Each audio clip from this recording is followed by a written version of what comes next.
বাচ্চারা একদম পালং শাক খেতে চায় না, সেজন্য তাদের খাওয়ানোর পদ্ধতি বা টিফিনে এই রেসিপিটা খুব সহজে দিতে পারেন। আজকে বানিয়েছি পালক পনির দিয়ে পরোটার রেসিপি। আর রেসিপিটা খুব সহজেই বানানো যায়, স্কিপ না করে সম্পূর্ণটা দেখার অনুরোধ রইল। আর যারা ফেসবুক থেকে দেখে থাকছেন অবশ্যই পেজটিকে ফলো করে রাখবেন। তাহলে চলুন মূল রান্নায় চলে যাওয়া যায়। এখানে প্রথমে একটু জল বসিয়ে দিয়েছি একটা পাত্রের মধ্যে, অল্প পরিমাণে জল দিয়েছি কারণ পালং শাকটা অল্প পরিমাণেই দেব। তো জলটাকে খুব ভালো করে একটু ফুটিয়ে নেব। ফুটিয়ে এখন গ্যাসের ফ্লেমটা লো করে দিয়েছি, দিয়ে এর মধ্যে পালং শাকটাকে আগে থেকে খুব ভালো করে ধুয়ে রেখেছিলাম সেটাকে দিয়ে দিলাম। দেওয়ার সঙ্গে সঙ্গে আমি গ্যাসের ফ্লেমটাকে অফ করে দিয়ে দেবো। অফ করে দিয়ে এটাকে কয়েক সেকেন্ড মাত্র রেখে দেব। দিয়ে এখানে একটা ছাঁকনি নিয়ে নিয়েছি বা স্ট্রেনার নিয়ে নিয়েছি, তার মধ্যে এই পালং শাকটা ঢেলে দেব। আর এখানে আমি কিছুটা ঠান্ডা জল নিয়েছি, যেহেতু গরম জলের মধ্যে রয়েছে, আর সঙ্গে সঙ্গেই তুলে নেব। তুলে নিয়ে এখন ঠান্ডা জলের মধ্যে আবারও এই শাকটাকে দিয়ে দেব, হালকা ভাপানো যেটা বলা যায় সেইভাবে ভাপিয়ে নেওয়ার মতন করে নিয়েছি। এতে করে কালারটা খুব সুন্দর থাকবে। এখন ঠান্ডা করে নিয়েছি পালং শাকটা, ঠান্ডা জলের মধ্যে দিলে এমনি খুব তাড়াতাড়ি ঠান্ডা হয়ে যায়। এখন নিয়ে নিলাম একটা ছোট মিক্সি জার, তার মধ্যে দিয়ে এটা ভালো করে পেস্ট করে নেব। তো তার মধ্যে কিছু উপকরণ মেশাবো। এখন নিয়েছি 2 থেকে 3 কুচি আদা, কয়েকটা রসুন আর 2টো কাঁচা লঙ্কা দিয়ে ভালো করে পেস্ট করে নেব। আর পেস্টটা খুব বেশি পাতলা করতে যাবেন না, আমি কিন্তু কোনো জল ব্যবহার করিনি। তো পেস্টটাকে সাইডে রেখে এদিকে 1 কাপ ময়দা আর 1 কাপ আটা নিয়েছি। চাইলে আপনারা সম্পূর্ণ আটাও ব্যবহার করতে পারেন, আর চাইলে সম্পূর্ণ ময়দা দিয়েও রেসিপিটা রেডি করতে পারেন। তো এখানে দিয়ে দিলাম সামান্য পরিমাণে লবণ, 1 টেবিল চামচ তেল, আর এখানে যে পালং শাকের পিউরিটা করে রেখেছিলাম না, সেটাকে দিয়ে দিলাম। দিয়ে ভালো করে একটা ডো রেডি করে নেব। আর এই ডো রেডি করার সময় যদি সামান্য জল লাগে অবশ্যই জলটা ব্যবহার করতে পারেন। তো এখানে আমার ছোটো চা চামচে 2 চামচ মতন জল লেগেছিল। দিয়ে একটা সফট ডো রেডি করে নিয়েছি। আর কতটা সফট সেটা তো হাত দিয়ে দেখিয়ে দিচ্ছি। এখন এটাকে রেস্টে রেখে দেব, দিয়ে পুরটাকে রেডি করব। তো পনিরের পুরটা রেডি করার জন্য প্রথমে গ্যাসের উপরে আমি কড়া বসিয়েছি, তার মধ্যে দিয়ে দিলাম 1 টেবিল চামচ তেল, আর দিয়ে দিলাম 1/2 চামচের একটু কম জিরে, 1 চামচ আদা গ্রেট করে নিয়েছিলাম, আর 1 চামচ লঙ্কা কুচি। আর এখানে একটা বড় সাইজের পেঁয়াজকে ভালো করে কুচি করে রেখেছিলাম, সেটাকে দিয়ে দিয়েছি। এখন দিয়ে দেব স্বাদ অনুযায়ী লবণ। দিয়ে হালকা করে পেঁয়াজটা যখন একটু নরম হয়ে গেছে না, ঠিক সেই পর্যায়ে সামান্য একটু লঙ্কা গুঁড়ো, সামান্য একটু হলুদ গুঁড়ো আর একটু ধনে গুঁড়ো দিয়ে একটু ভালো করে নাড়াচাড়া করে নিচ্ছি। নাড়াচাড়া করে নেওয়ার পরে যখন দেখবো পেঁয়াজটা ভালো করে নরম হয়ে গেছে, ঠিক সেই পর্যায়ে এখানে দিয়ে দিলাম যে পনিরটা আগে থেকে গ্রেট করে রেখেছিলাম, সেটাকে দিয়ে এখন ভালো করে নাড়াচাড়া করে শুকনো শুকনো করে নেব।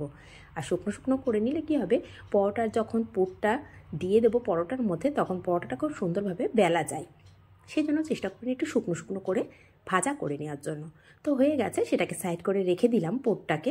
দিয়ে দিকে আবারও গ্যাসের উপরে কড়াটা বসিয়ে দিয়েছি। একই কড়াই নিয়েছি, নিয়ে তার মধ্যে দিয়ে দিলাম 1/2 চামচ তেল, আর এখানে একটা শুকনো লঙ্কাকে মাঝখান দিয়ে কেটে নিয়েছি, আর নিয়েছি কয়েক কোয়া রসুন। দিয়ে দিলাম 1/2 চামচ জিরে, 1/2 চামচ সর্ষে, আর 2 চামচ ছোলার ডাল বা চানা ডাল দিয়ে একটু হালকা করে নাড়াচাড়া করে নেব। তার মধ্যেই দিয়ে দেব 5 চামচ বাদাম। দিয়ে সমস্ত উপকরণগুলো একসঙ্গেই ভাজা করব, আর একই সঙ্গে কিন্তু কালারটা খুব সুন্দর চলে আসবে। আর এখন দিয়ে দেবো কয়েকটা কারি পাতা। এই উপকরণ কটা দিয়ে ভালো করে নাড়াচাড়া করতে করতে হালকা গোল্ডেন ব্রাউন করে ভাজা করে নেব। আর সমস্তটা কিন্তু একই সাথে যেহেতু দিয়েছি, কালারটা একই সাথেই চলে আসবে। আর বাদামটাও খুব সুন্দর ফাটতে শুরু করবে, সেই পর্যায়ে বুঝে নিতে হবে যেটা রেডি হয়ে গেছে। ঠিক সেই পর্যায়ে সাইড করে রেখে দেবো ঠান্ডা হওয়ার জন্য। এদিকে আমি ডোটাকে দেখে নিচ্ছি কতটা সফট হয়েছে। তো অনেকটাই সফট হয়ে গেছে। এখন নিয়েছি, নিয়ে ছোটো ছোটো করে লেচি কেটে নিচ্ছি। আর লেচির কথাটা বলে রাখি, যদি একটু বড়ো সাইজের পরোটা করতে চান অবশ্যই লেচির পরিমাণটা একটু বড় করে নিতে হবে। তো আমি বেশি বড় করব না, আজকে এটা বাচ্চার টিফিনের জন্য রেডি করছি, সেই জন্য ছোটো ছোটো পরোটা রেডি করছি। এখন ভালো করে গোল করে বেলে নেব। আর এই বেলার সময় একটু খেয়াল করবেন, মাঝখানের দিকটা একটু মোটা রাখতে হবে, আর সাইডগুলো একটু পাতলা করে বেলে নিতে হবে। তাহলে কী হবে, পুরটা যখন দেবো না, মাঝখানে যখন চাপ দেব পুর ভরার পরে, তখন কিন্তু মাঝখানের দিকটা পুরটা বার হয়ে যাবে না বা ফেটে যাবে না। সেক্ষেত্রে পরোটাগুলো প্রত্যেকটাই ফুলবে। তো এইভাবেই আমি রুটিটাকে ভালো করে বেলে নিয়েছি। এখন সামান্য একটু তেল দিয়ে দিলাম মাঝখানে, দিয়ে যে পুরটাকে রেডি করেছিলাম এইভাবে ছড়িয়ে দিলাম। দিয়ে এখন স্কোয়ার শেপে বেলে নেব পরোটাটা। তো সমস্ত সাইড খুব ভালো করে একটু বন্ধ করে দিলাম, দিয়ে সামান্য ময়দা ব্যবহার করছি। এতে করে কি হবে, ফেটে যাবে না, সেজন্য সামান্য ময়দা ব্যবহার করে ভালো করে স্কোয়ার শেপে ভালো করে আমি বেলে নিচ্ছি। আর পরোটা কিন্তু খুব বড় করছি না, কারণ লেচিটা আমি খুবই ছোট করে কেটেছি, সেটা খেয়াল করেছেন। তো এইভাবে সমস্ত পরোটাটাই বেলে নেব। বেলাটা কমপ্লিট হয়ে গেছে। এদিকে গ্যাসের ওপরটা তাওয়া বসিয়ে রেখেছিলাম, দিয়ে তাওয়াটা খুব ভালো করে গরম করেও নিয়েছিলাম। নিয়ে এর মধ্যে দিয়ে দিলাম একটা পরোটা, দিয়ে হালকা করে যখন একটা সাইড একটু কালার এসেছে সেই পর্যায়ে একটু উল্টে পাল্টে দেবো।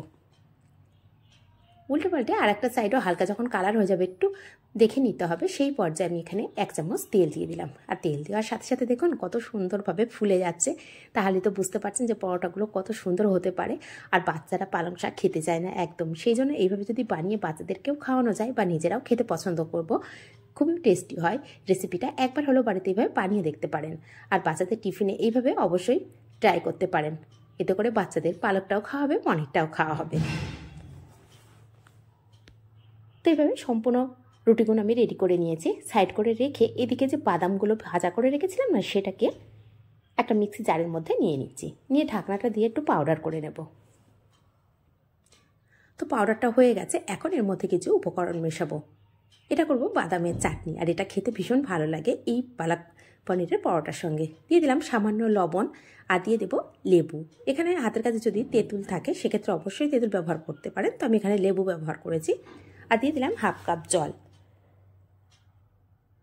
তো ভালো করে পেস্ট করে নিয়েছি। এখন পেস্ট করে নেওয়ার পরে দেখাচ্ছি কত সুন্দর হয়েছে। এই চাটনিটা ভীষণ টেস্টি হয়, একবার হলেও বাড়িতে বানিয়ে দেখতে পারেন। এটা ইডলি ধোসার সঙ্গেও খেতে পারেন, খেতে কিন্তু ভীষণ টেস্টি হয়।